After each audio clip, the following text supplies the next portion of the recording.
Right, we start today's topic, which is pertinent, vital in the context of Pakistan, corruption. Before I start topic, अब हम चूंकि 8 एक topic cover कर चुके हैं, तो अब एक चीज जो मैंने शुरू में आपको नहीं बताई थी, वो फिर बर्डन हो जाता है स्टूडेंट के ज़हन पे।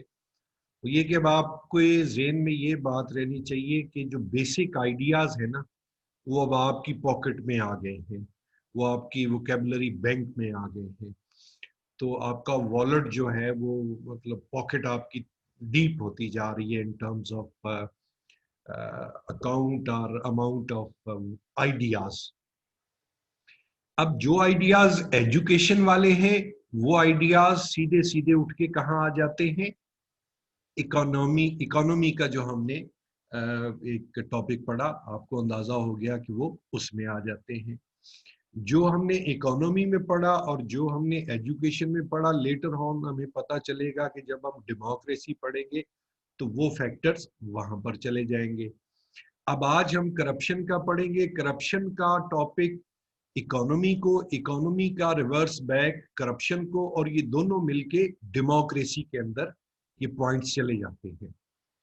And I am pretty sure, जिसको आपने इंशाल्लाह की इंग्लिश नहीं जानी है, देव बुलाते कि जब आपका ये 12 एक टॉपिक, 10-12 टॉपिक जब हम कंप्लीट कर लेंगे, तो फिर आपको आइडिया हो जाएगा कि अब टॉपिक किसी पर भी आ जाए, गुड गवर्नेंस पर आ जाए, किसी और डोमेन में चला जाए, तो आप इजीली उस पर ऐसे लिख सकते हैं। फेमिनिज्म का हमने जिक्र किया। अब फेमिनिज्म का जो फैक्टर है कि अगर आपकी जो फीमेल सेगमेंट है पॉपुलेशन का, वो सोसाइटी में, वो इकोनॉमी में कंट्रीब्यूट नहीं करता, तो आपकी इकोनॉमी नीचे चली जाती है। अब ये दो फैक्टर्स भी आपस में मिल गए। अब आते हैं करप्शन पे। लाइक डेवलपिंग कंट्रीज, और मोर पर्टिकुलरली जो आपके एशियन कंट्रीज हैं, इनका जो एक बहुत बड़ा डायलिमा है वो करप्शन है। If we talk of Pakistan, the way we are going to, you will have to believe it, although it is hard to imagine, कि पाकिस्तान दुनिया के पहले 3 करप्ट मुल्कों में भी आता रहा है। एक इससे आगे नाइजीरिया होता था और एक मुल्क एक और बचता था। यानी पाकिस्तान में करप्शन इतनी ज्यादा रही है, अब भी है। वो के ग्राफ में कुछ बेहतरी, कुछ चेंज को अभी नहीं, उसे को बता देंगे उसे। ये इतना ज्यादा इशू हाईलाइटेड रहा है। लास्ट टाइम हमने एक आर्ग्यूमेंट दिया था। अच्छा, आर्ग्यूमेंट का मतलब ये होता है कि आपने अपने पॉइंट ऑफ व्यू को, अपनी बात को आपने क्वालिफाई करना होता है, प्रूव करना होता है। और वो आर्ग्यूमेंट हमारा क्या था कि पीपल टॉक ऑफ डेमोक्रेसी। हमारे यहाँ जितनी पॉलिटिकल एलीट है, सो टू से जो एलीट है, इनका एक ही आर्ग्यूमेंट होता है कि पाकिस्तान में अगर जमहूरियत डीरेल ना होती तो पता नहीं, अभी तक दूध और शहद की तो पता नहीं, लस्सी की नहरें शायद बहना शुरू हो चुकी होती। वेस्ट भी यही कहता है, कहता जरूर है कि जी डेमोक्रेसी डेमोक्रेसी। लेकिन हमने दो इतनी कंक्रीट, कंप्रीहेंसिव और मतलब अनडिनाइबल जो एग्जांपल्स दी, वो क्या थी? रशिया और चाइना की, कि both are undemocratic, totally undemocratic. मतलब उसमें ये नहीं होता कि कोई बादशाह है, ये नहीं है कि आर्मी ने कू किया है, but it's a kind of dictatorship. Dictatorship नहीं कह लें आप, लेकिन डेमोक्रेसी नहीं है। मैंने आपको स्टालिन का बताया कि 1923 में वो आया और 1953 में वो इक़्तिदार से उतरा। कब उतरा? जब उसकी डेथ हुई। चाइना को ले लें, अभी शी जिनपिंग की मिसाल मैंने दी है। माओ ज़ेडुंग जब तक जिंदा रहा वो उनका लीडर रहा। सो ये बातें अब सेल्फ क्वालिफिकेशन है, सेल्फ प्रूफ है इस चीज का कि भाई सिर्फ जमहूरियत से तरक्की नहीं हो सकती। थर्ड मेजर एग्जांपल, जिसको वो कहते हैं जी largest democracy of the world, और वो largest democracy of the world कौन है? इंडिया। अब इंडिया में जमहूरियत कभी भी डिरेल नहीं हुई। मतलब अब इसका हम क्लोज कंपैरिजन इसलिए कर सकते हैं कि वी आर ट्विन कंट्रीज, एक ही साथ आजाद हुए, एक ही तरह का इंफ्रास्ट्रक्चर था। इंडिया का बेहतर था, इंडिया को वसाइल भी ज्यादा मिले, आर्मी भी ज्यादा मिली, सारा कुछ मिला। आर्मी ने वहां कभी कू नहीं किया, उनका आर्मी चीफ कोई पॉलिटिकल स्टेटमेंट नहीं देता। लेकिन सवाल ये कि वो फिर भी अभी तक दुनिया के एक डेवलपिंग कंट्री के तौर पर ही क्यों एग्जिस्ट करते हैं? अब डेवलपिंग कंट्री यानी मैंने आपको लास्ट टाइम एक क्वालिफिकेशन बताई जिसको आपने याद रखना है कि कंट्रीज या हाईली डेवलप्ड होते हैं, या मॉडरेटली डेवलप्ड होते हैं, या लेस डेवलप्ड होते हैं। तो India by all means, by all और any definition falls in the category of which least developed country. तो भी वहां तो जमहूरियत है।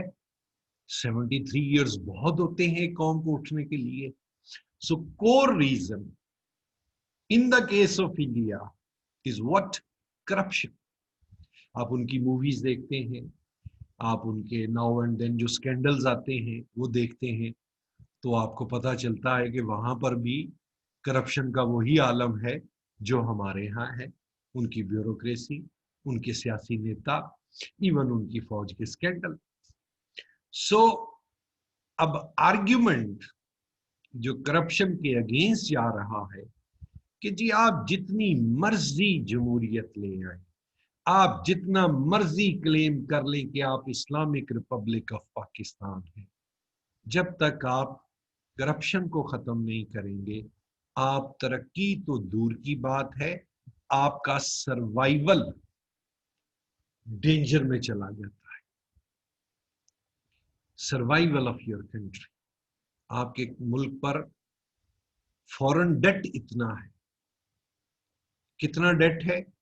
अब यह डेटा आपने याद रखना है कि हमारे यहाँ जो सो टू से होते हैं वो इंटेलेक्चुअल्स, वो एक आर्ग्यूमेंट बढ़ा देते हैं कि जी फौज बजट खा जाती है, फौज बजट खा जाती है डिफेंस पर। तो आपको ये पता होना चाहिए कि पाकिस्तान का जो टोटल बजट है उसका 18%, 18, 19, 20 कर लेगा। जबकि जो फॉरेन डेट है आपके यहाँ, जो आपने कर्जे लिए हुए हैं, उसकी किस्त और नंबर 2 जो उस पर सूद आप देते हैं, तो वो आपके बजट का 40% खा जाता है। 40% मिनिमम। अब क्वेश्चन ये है कि where did that money go? What about that money? वो जो $100 बिलियन है, जो पहले 5 साल दौर पीपल्स पार्टी का था, फिर 5 साल दौर नून लीग का था, ये आपने जहन में रखना ही है। एक आर्ग्यूमेंट मैं आपको और बताऊं कि अक्सर कह दिया जाता है कि जब डिक्टेटर्स आते हैं तो तरक्की ज्यादा होती है। ये बात एक हद तक ठीक है, लेकिन टोटली ठीक नहीं है।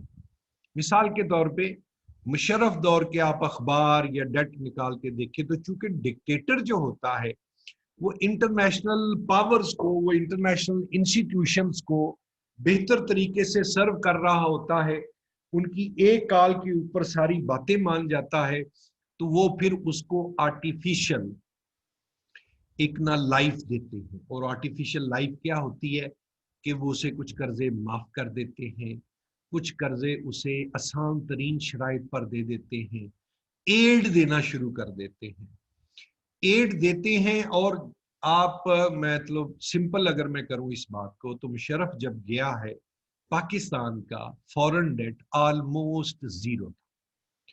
4-5 बिलियन डॉलर वो कोई बड़ी बात नहीं होती, जो कि इस वक्त 100 बिलियन डॉलर है। अब क्वेश्चन ये है कि वो 100 बिलियन डॉलर का क्या बना। पीपल्स पार्टी के दौर में कोई मेगा मेगा प्रोजेक्ट आया? Answer is no. Noon League के दौर में कोई मेगा प्रोजेक्ट आया? अच्छा, मेगा प्रोजेक्ट ये होता है जिस प्रोजेक्ट की मदद से फिर आपके यहाँ इकोनॉमी रिस्टोर होती है, फिर फ्लोरिश करती है। For instance, mega project Pakistan में एक ही है, और वो है सी पैक। अच्छा, वो किस लिए अभी तक मेगा प्रोजेक्ट है कि वो चाइनीज ने अपने हाथ में रखा हुआ है। उनको पता है कि यहाँ पर क्या रस्म रवाज पाए जाते हैं। वो आपको पैसे नहीं देते, कहते ना हमें पता है आपका, तो वो खुद उस पर लगे हुए। अब मैं ये जब प्रोजेक्ट खुलेगा तो फिर इससे, अब इसमें कुछ इकोनॉमी भी ऐड होने लगी है, तो उससे फिर आपकी इकोनॉमी को पहले तो कुछ सर्वाइवल, देखिए इस वक्त तो पाकिस्तान बका की जंग लड़ रहा है, कर्जा इतना चढ़ा हुआ है। फिर आप बका के बाद, फिर आप सर्वाइवल के बाद, फिर आप एडवांसमेंट यानी सर्वाइवल की तरफ जाते हैं। अब यहाँ पे मैं आपको एक कॉन्सेप्ट देने लगा हूं। एक होती है बेसिक जॉब, एक होती है नॉन बेसिक जॉब। हमने तो अपने आइडियाज को मैक्सिमम करना है ना, ताकि हम जिस टॉपिक पे भी लिखें हमारी ग्रिप हो। अब इसको समझिए, ये इतना आम कॉन्सेप्ट नहीं है। बेसिक जॉब क्या है? बेसिक जॉब ये है, से मैं यूनिवर्सिटी में बैठा हूँ, तो यूनिवर्सिटी में कोई 1,000 टीचर हैं, ठीक हो गया जी। कोई 4,000 आपके एम्प्लॉयज हैं जिनको यूनिवर्सिटी सैलरीज देती है, क्लर्क है, कोई असिस्टेंट है, कोई डिप्टी रजिस्ट्रार है, कोई रजिस्ट्रार है, कोई आपका एडमिन ऑफिसर है, स्टफ लाइक दिस। ये होगी बेसिक जॉब। ये बेसिक जॉब कब मिली? जब यूनिवर्सिटी बनी। अब यूनिवर्सिटी में एक इकोनॉमिक एक्टिविटी भी हो रही है, 1,000 टीचर, 4,000 एम्प्लॉय, 5,000 बंदे को सैलरी मिल रही है, यूनिवर्सिटी से जनरेट हो रही है, लोगों को तालीम मिल रही है। नॉन बेसिक जॉब क्या है? नॉन बेसिक जॉब वो है जो यूनिवर्सिटी ने क्रिएट नहीं की। मसलन अब यहां पर प्रोफेसरों के घर हैं, डिपार्टमेंट है, जहां पर स्टूडेंट्स पढ़ते हैं, तो वहां पर सुबह के वक्त 8 से 10 अखबार वाले अखबार फेंकने आते हैं। फिर यूनिवर्सिटी है, हॉस्टल है, केबल वाला आएगा, वो केबल का कनेक्शन लगा के जाएगा। हॉस्टलों के अंदर खाना पकेगा, वहां पर कुक आएगा, वेटर आएंगे, वो वहां पर खाना सर्व करेंगे। चिकन सप्लाई करने वाले आएंगे, सब्जियां सप्लाई करने वाले आएंगे, फ्रूट शॉप्स खुलेंगी, कैफे खुलेगा, चाय कॉफी ये चीजें, फोटो कॉपी की दुकानें खुलेंगी, स्टूडेंट्स ने फोटो कॉपी करवानी है। फिर इसी तरह से आप आगे बढ़ते हैं तो एक छोटी सी मार्केट बनेगी, मार्केट में बार्बर शॉप होगी, सब्जी वाले की दुकान होगी, जनरल स्टोर होगा, बुटीक भी खुलेगा, तो कॉस्मेटिक्स की चीजें भी बिकेंगी क्योंकि बीबियां बहुत पड़ती हैं। अब ये सारी जॉब्स कौन सी हैं डियर फेलोज? ये नॉन बेसिक जॉब्स हैं। अब ये मैं आपको इकोनॉमी का कॉन्सेप्ट दे रहा हूं कि इकोनॉमीज कैसे थराइव करती है। बेसिक जॉब 5,000 थी, लेकिन एट द सेम टाइम कुछ नहीं तो 2,000 नॉन बेसिक जॉब्स निकल चुकी, यानी कम से कम 2,000 बंदा, 40% आप कह लें, 5,000 का 2,000 जो हुआ वो 40, सो 40% जॉब नॉन बेसिक होती है। And it happens everywhere, it happens everywhere. Like Pakistan की गवर्नमेंट्स ने, पाकिस्तान के अदारों ने जो एक मेगा प्रोजेक्ट पिछले 20-25 सालों में बनाया है, जिसको मेगा प्रोजेक्ट माना जाता है, उसका क्रेडिट जाहिर बात है लीक हो जाता है, वो है मोटरवे। मोटरवे ने आपकी इकोनॉमी को बूस्ट दिया है। मोटरवे पुलिस को जॉब्स मिली हैं, रास्ते आप जाते हैं वो स्टे ओवर करते हैं, वहां पर लोगों को जॉब मिली है। जहां से आप लोग लेते हैं, पेमेंट करते हैं, वहां से लोगों को जॉब मिली है। लोगों को सर्व इसके अंदर, ट्रांसपोर्ट के अंदर, यानी पाकिस्तान में सफर का तस्वर बदल दिया मोटरवे ने। ये वर्ल्ड वाइड ये चलता है। यहां से तो आप कहते हैं ना कि जी मेरा गांव है, कभी आइए जी, या कोई जगह है सारा, कभी आप आइए। तो पूछता है बंदा, भाई यहाँ कहाँ रहते हो आप, मैं कैसे आऊंगा? तो आप कहते हैं सर 150 किलोमीटर है, 100 किलोमीटर है जी, 50 किलोमीटर है। यूरोप में चलता है, वो कहते हैं ना ना ना ना, distance, sorry, travel is measured by time, not by distance। यानी यहां से मोटरवे से आपने शेखुपुरा जाना है, इट्स क्वेश्चन ऑफ 20 मिनट्स। वही अगर आपने एक आम सड़क, जीटी रोड से वाली सड़क पे जाना है, तो आपको हो सकता है 40 मिनट्स लगे, 45 लगे। सो आपको मोटरवे ने एक एज दिया, एक बर्तरी दिलाई कि वो आपका इकोनॉमी का सेक्टर जो है वो बेहतर हो सके और बूस्ट हो सके। बेसिकली हम बात कर रहे थे बेसिक जॉब की और नॉन बेसिक जॉब्स की। तो अब जो सी पैक बनेगा, सी पैक पर अपरेंटली बेसिक जॉब, मसलन सिक्योरिटी की जरूरत है, इंडिया जैसे मुल्क बाज नहीं आते, वो वहां पे शर्तपसंदी करते हैं। सिक्योरिटी के बाद इसी तरह उस पर भी स्टॉप ओवर बनेंगे, रास्ते में मोबाइल चेंज करने वाले, टायर चेंज करने वाली गाड़ियां बनेंगी, होटल बनेंगे, कैफे बनेंगे।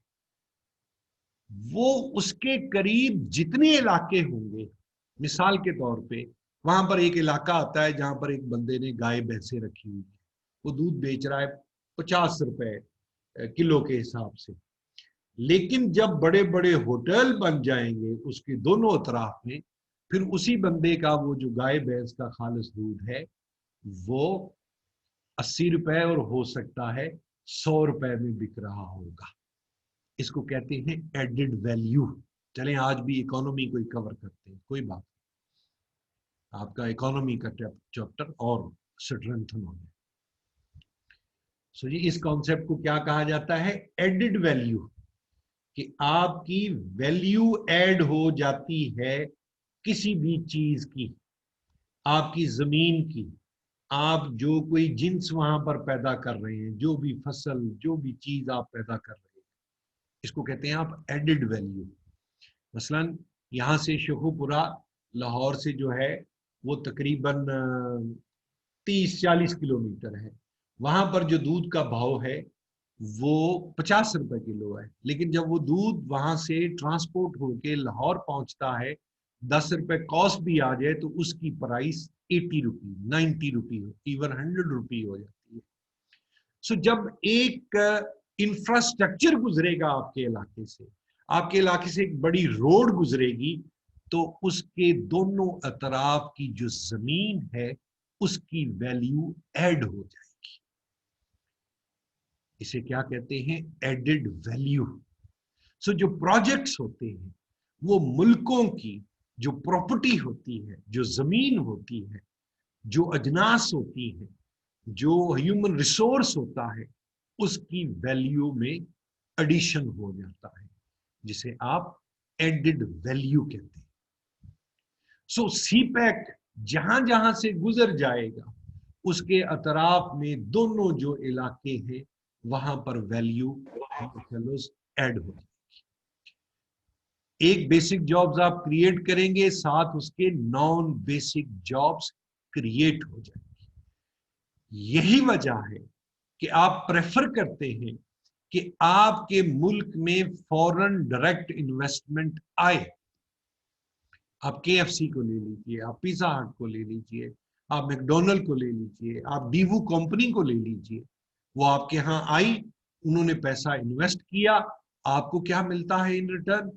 बेसिक जॉब और नॉन बेसिक जॉब।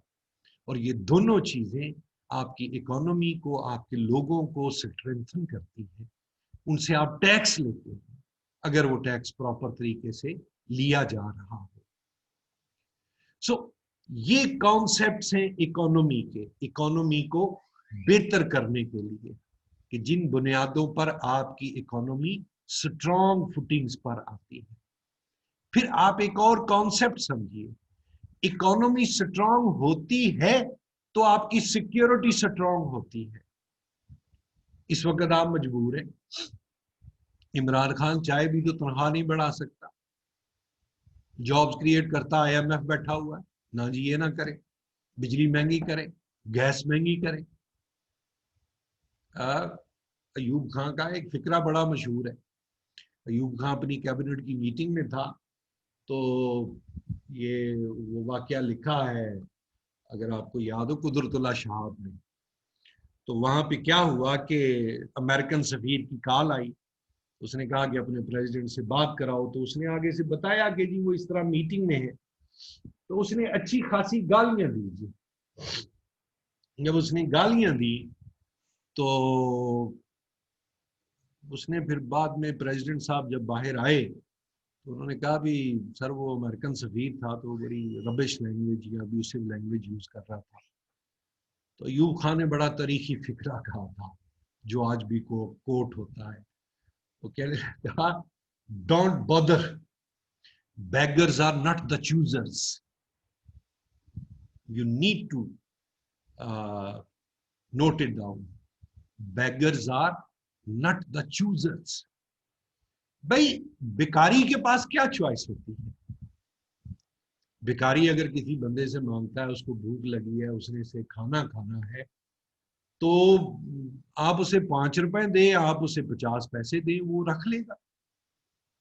5 रुपए की उसे अल्लाह एक रोटी भी नहीं आएगी।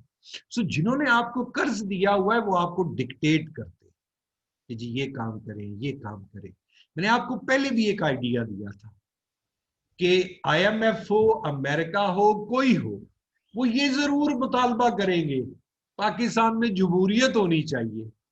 उन्होंने ये कमबख्तों ने कभी मुतालबा नहीं किया कि जी आप अगर करप्शन खत्म करेंगे तो हम कर्जे की अगली किस्त देंगे, या हम उसका ऑर्डर नहीं करते कभी कि जी अच्छा आपने पैसे लिए थे डेवलपमेंट के लिए, कि पैसे के लिए कि आपने वो काम करना है, कहाँ है वो?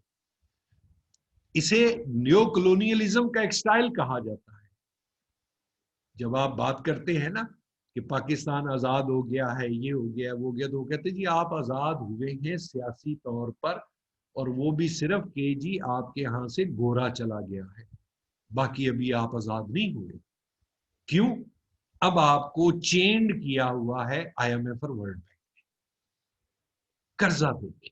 वो जो फिफ्थ जनरेशन वॉर में मैंने आपको पढ़ाया था, पॉलिटिकल प्रोस्टिट्यूट्स का कॉन्सेप्ट बताया था मैंने आपको, वो यहाँ पे आता है। वो पॉलिटिकल प्रोस्टिट्यूट्स यही काम करती है कि कर्जा लेके अंधाधुंध। अब आप देखिए, एक ये ऑरेंज ट्रेन है, अब खरबों रुपया लग गया है, वो वहीं पे खड़ी है, ढांचे खड़े हैं। यानी आप खुद सोचिए कि आपके पास एक अमाउंट है, आपको एक सैलरी मिली है, आप घर में पहले राशन लेके जाएंगे, फिर कुछ बिजली का कुछ करेंगे, दवा दारू का करेंगे, कोई बीमार होगा, कि आप जाके वहां पर जनाब एक कहेंगे जी हमारे पास एक सिंगल स्टोरी घर है, हम इसको डबल स्टोरी कर लेते हैं और बड़ा खूबसूरत सा, या बाहर लाके गाड़ी खड़ी कर लेते हैं। अच्छा पूछते हैं आप जी गाड़ी कहाँ से लिया आपने? कर्जे से। Who will consider you are responsible person? So economy base पे जाती है, इंफ्रास्ट्रक्चर जिसे आप कहते हैं, पैराफर्नीलिया जिसे आप कहते हैं, कि आप ऐसी चीजें बनाते हैं, ऐसा काम करते हैं कि जिससे आपकी इकोनॉमी की बेस पर। इंफ्रास्ट्रक्चर क्या होता है? रेलवे का निजाम बेहतर कीजिए।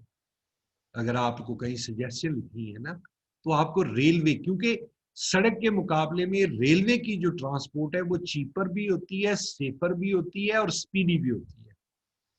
मोटरवे का एक ही क्रिटिक है कि मोटरवे की बजाय अगर ये बुलेट ट्रेन चलाते, अगर ये कुछ सड़क ऐसा रेल रोड ऐसी बनाते कि जहां पर आप देखें ना, रेलवे चाइना के अंदर वो 500 किलोमीटर फी घंटा, जर्मनी 600 किलोमीटर फी घंटा। सड़क आप जितनी भी इंप्रूव कर लें 140, 140 ऊपर अगर आप अलाउ करेंगे तो you will be at the mercy of your fate और लक। टायर बस्ट हो जाएगा, गाड़ी आउट ऑफ कंट्रोल। रेल नहीं होती। तो ये जो लाहौर से इस्लामाबाद का जर्नी जो मोटरवे से 4 घंटे का है, 4.5 घंटे का है, ये कन्वर्ट हो सकता है 1 घंटे में। और आप इमेजिन कीजिए कि अगर ये हो जाएगा तो आपकी जिंदगी की स्पीड कहां से कहां तक चली जाएगी।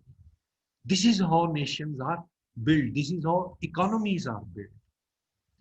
अच्छा, अब ये इशू आ रहा है जी, ये चूंकि हम इसमें मुसलसल करते हैं तो 1 मिनट रह गया है मेरे पास, इसके बाद ये एक दफा वो बंद होगा, फिर मैं दोबारा को उसको करूंगा, तो आपने वरी नहीं करना, कनेक्शन तो मेरा हाल मोरलेस यही रहेगा। तो ये अब हमारी एक प्रॉब्लम है, वो चूंकि शुरू में पहले मैं ऑन करके बैठा रहा हूँ। तो अब हम अगला पार्ट जो करते हैं उसमें अगर इकोनॉमी की और चीज़ें हुई तो ठीक है, नहीं तो फिर मैं करप्शन को डिस्कस करूंगा। अब ये ऑलमोस्ट जो है